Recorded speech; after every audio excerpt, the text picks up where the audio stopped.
तो एक ब्राह्मण थे, वो भागवत जी का रोज पाठ करते थे। घर वालों ने उनका व्यापार चालू करवा दिया, वो भी ठप हो गया, उनको नौकरी में लगा दिया, वहां से भी छोड़ छाड़ के आ गए। क्यों?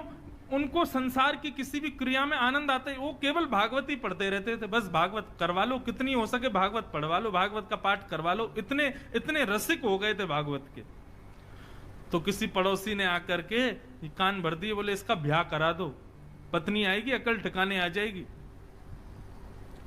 ब्राह्मण देवता पूरे दिन पाठ करते थे, पड़ोसियों ने आकर के घर वालों का इसका ब्याह करा दो, पत्नी आएगी, अपने आप पत्नी को प्रसन्न करने के लिए, बालकों को सुख सुविधा के लिए कर्म करना पड़ेगा, फिर तो करेगा कहीं व्यापार। ब्याह हो गया, लेकिन ब्याह के बाद भी उनकी स्थिति बदली नहीं। वो भागवत जी पढ़ते रहते थे, भागवत जी का पाठ करते रहते थे। 2-4 साल तक पत्नी ने सहा, कुछ दिन कहा, पत्नी ने कहा ये तो मानेंगे नहीं, अब घर चलाने के लिए कुछ तो करना, तो मैं ही करती हूं। तो 2-4 घरों में जाके रोटी बनाती थी, उनकी पत्नी ये काम करती थी। पूरे दिन बेचारी लगी रहती, रात्रि में आकर के घर में बैठती, भोजन बनाती, दोनों पति पत्नी पाते। 2 बालक भी हो गए, उनको भी विद्यालय में फीस वीस देना, जो भी करना सब पत्नी करती थी। एक दिन उस ब्राह्मण के घर पर कुछ संत पधारे, और संत भी ऐसे समय पर आए जिस समय पर घर का पूरी प्रसादी भोजन सब समाप्त हो चुकी थी, सब पा चुके थे। और संत आकर के सीधे आसन पर बैठ गए, बोले बिटिया लाओ कुछ प्रसादी पवाओ। अब प्रसादी तो कुछ थी नहीं, और कभी रसोई में जाए, कभी कहीं जाए, कभी कुछ करे, कभी कुछ करे, कोई योग्य कुछ भी साधन नहीं मिला। बार बार बिटिया को इधर से उधर भागते देख संत समझ गए कि हम गलत समय पे आ गए हैं, यहां पे अभी कोई व्यवस्था है नहीं। संत उठ गए, उठ करके बोले बिटिया महादेव की इच्छा होगी तो फिर कभी आएंगे, हाँ अभी चलते हैं। और प्रणाम करके सब चले गए। वो ब्राह्मण की पत्नी बहुत निराश हो गई। क्यों? बोले आज तक मैं सह रही थी अपने पति के सब भावों को, ये कुछ नहीं करते, मैं सब जानती हूं, भागवत जी का पाठ ही इनका सर्वस्व है, मैं सब जानती हूं। लेकिन आज महात्मा हमारे घर आए और हम उनको कुछ पवा ना सके, ऐसी स्थिति तो मुझे स्वीकार नहीं थी। आज यदि मेरे पति भी कुछ काम करते, घर में थोड़ा धन होता, अनाज होता, भोजन ज्यादा होता तो उनको पवाती। अब अकेली मैं नारी, पति को भी खवाऊं, बच्चों को भी खिलाऊं, खुद भी खाऊं, कहां तक चलाऊंगी घर को? पूरे दिन बस भागवत जी पढ़ते रहते हैं, कुछ करते धरते हैं नहीं। आज पत्नी को क्रोध आया और भीतर कमरे में गई तो पंडित जी वही भागवत जी का पाठ कर रहे थे प्रसन्न मुद्रा में। पत्नी बोली पूरे दिन इसी को पढ़ते रहते हो, क्या दे दिया भागवत ने हमको? अरे कुछ नहीं दिया तब भी स्वीकार था, लेकिन आज संत भूखे चले गए हमारे घर से और तब भी आप इस भागवत को लेकर के बैठे हैं। पत्नी ने भागवत जी की पोथी उठाई और ब्राह्मण के सिर पर ही मार दी।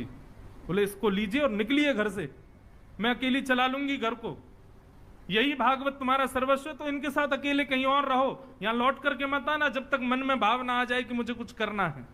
ब्राह्मण देवता अपनी भागवत जी को, उसके पन्ने बिखर गए थे, सब समेट करके हृदय से लगा करके रोने लगे और मनी मन विचार करने लगे, हे नाथ, मेरी पत्नी को आप साधारण पृष्ठ के रूप में दिखाई देते हो, पन्ने के रूप में दिखाई देते हो, लेकिन मैं जानता हूं ना आप प्रत्यक्ष कृष्ण हो।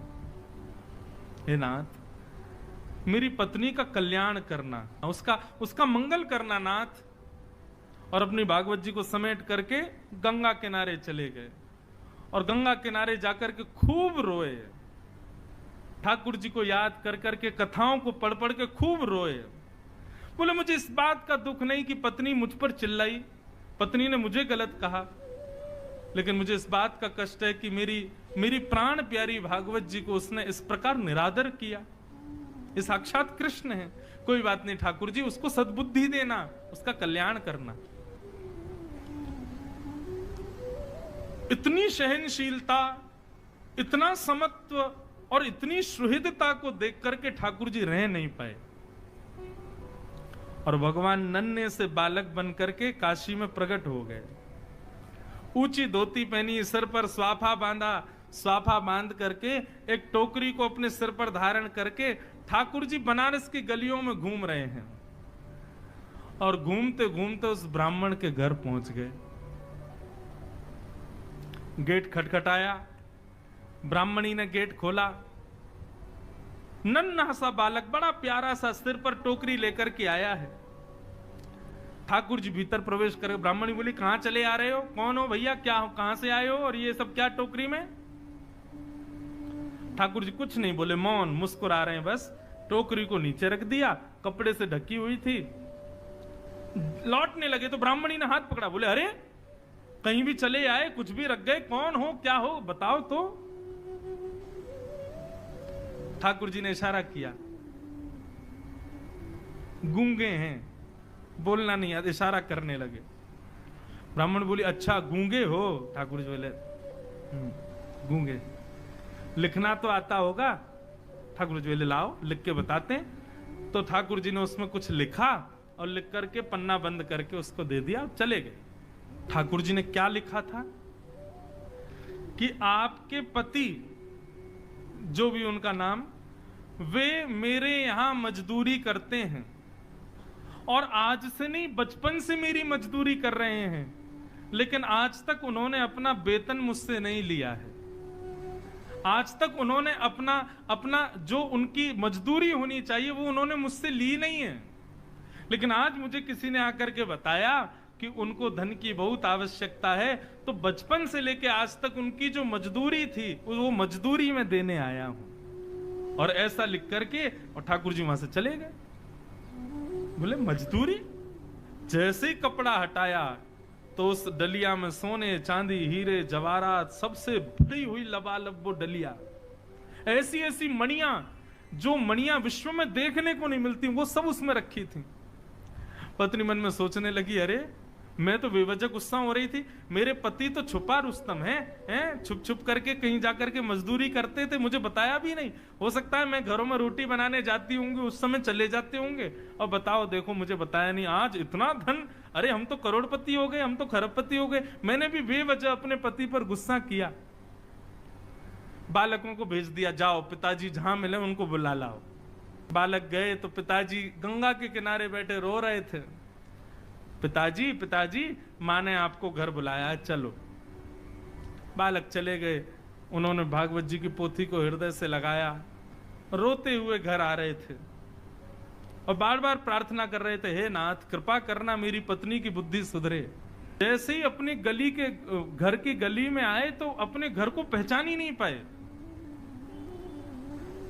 क्यों? आज तो घर का स्वरूप ही बदल गया। दिए जल रहे हैं, द्वार पर बढ़िया सुंदर रंगोली बनी हुई है, सुंदर पुष्पों से घर के द्वार को सजाया हुआ है। ब्राह्मण बोले ये मेरा ही घर है। सुबह तक तो ऐसा लग रहा था तेजहीन, और अभी ऐसा लग रहा है मानो सारे देवता ही मेरे घर में आ गए हों। ये क्या स्थिति हुई? चंद घंटों में सब बदल गया।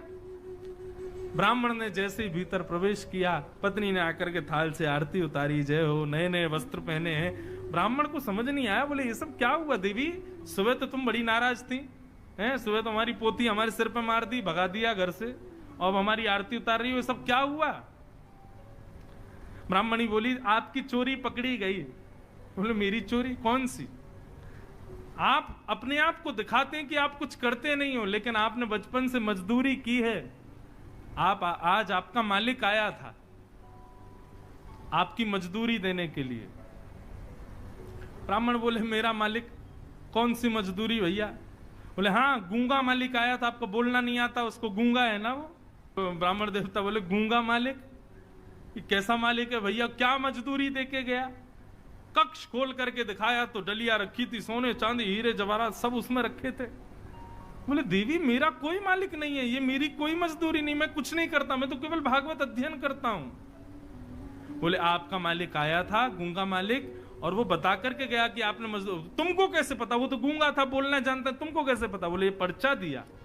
जैसे ही पर्चा खोल करके देखा तो सारे शब्द उस पर्चे में घूमने लगे, और तभी उस पर्चे पर ही त्रिभंग लली श्याम सुंदर की आकृति प्रकट हो गई।